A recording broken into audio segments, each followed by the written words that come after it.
जिनके लीडर ही कहते हैं पुलवामा के नाम पे वोट दे सकते हैं क्या, उनके फॉलोअर्स कैसे होंगे? उनके फॉलोअर्स हम भी थे और शर्म आती है मुझे कि उनके फॉलोअर्स कैसे होंगे? वो सेना का अपमान ही करेंगे। ये लोग आपको अब एक दो मेजर उजर लिखते हैं, सैनिक हैं, ये इन्होंने कनाडा से रिश्ते करवा दिए भारत के खराब, कि भारत ने जाके मार दिया, भारत की सरकार ने मार दिया। मतलब भारत की गरिमा जितना खराब विपक्ष भी नहीं कर रहा होगा, उतना ज्यादा ये मास्टर स्ट्रोकवादी आईटी सेल वाले करते हैं। भारत सरकार का वहां सर झुकवाया और अब भारतीय सेना का यहां सर झुकवा दिया कि भारतीय सेना मिर्ची डाल रही है, समथिंग क्या कर रही है। इस हद तक ये इतने गिरे हुए लोग हैं।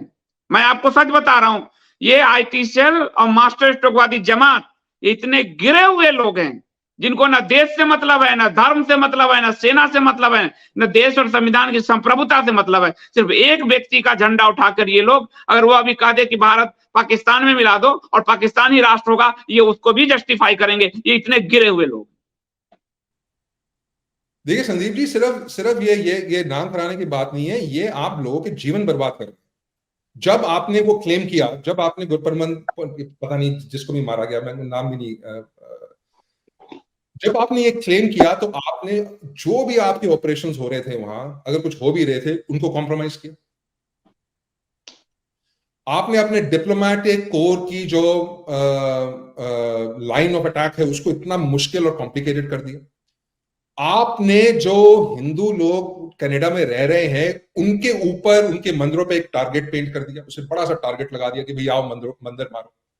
और जब मंदिर मारेंगे आप लोग तो उनको सपोर्ट करेंगे नहीं, क्योंकि आप लोग तो कहते हैं कि all religions are the same और Hinduism is not a religion, तो वो तो आप मानेंगे नहीं। तो आपने अपने कुछ जो आपके फॉलोअर्स हैं जिनको इन चीजों की समझ नहीं है, उनको खुश करने के लिए और कुछ लाइक्स लेने के लिए आपने लोगों का जीवन, लोगों का करियर, लोगों की सेफ्टी और पूरे देश को दांव में डाल दिया। पर अक्षय जी एक बात है इसमें, आप जैसे हम इनको ही दोष दे केवल, आप भारत में लाल डेंगा के आतंकवादी फोर्स पे जो इंदिरा गांधी ने बम बरसाए उसकी चर्चा संसद में प्रधानमंत्री कर रहे हैं। सेम है, जैसा यथा राजा तथा प्रजा। जो लाल डेंगा के आतंकवादियों पे मिजोरम में बम बरसाए इंदिरा गांधी ने, उसकी चर्चा ये संसद में कर रहे हैं। अपने ही देश पर बम बरसाए कांग्रेस ने।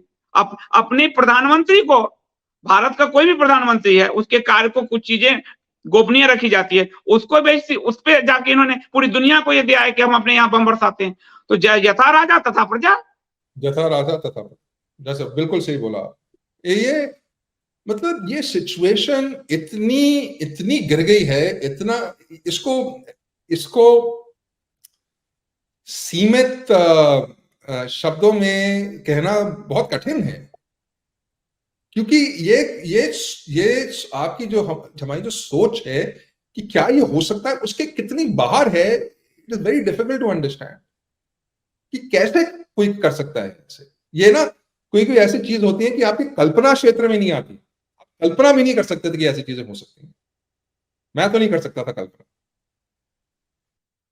सही बात है, मैं भी नहीं कर सकता था और सोच भी नहीं सकते थे ये कि इस तरह से होगा।